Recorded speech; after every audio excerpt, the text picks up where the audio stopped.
In order to get Cowork on Claude AI, you actually need to upgrade your plan. Unfortunately, you aren't able to use it on the free version. So in order to upgrade, all you need to do is you need to go to the bottom left, select on your profile picture, then select over here where it says Get Apps and Extensions.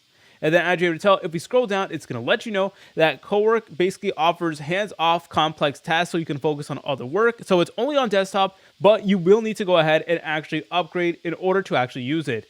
So you just want to press on upgrade just like so. And then from here, it is going to give you the plans that you need to get in order to get access to Cowork.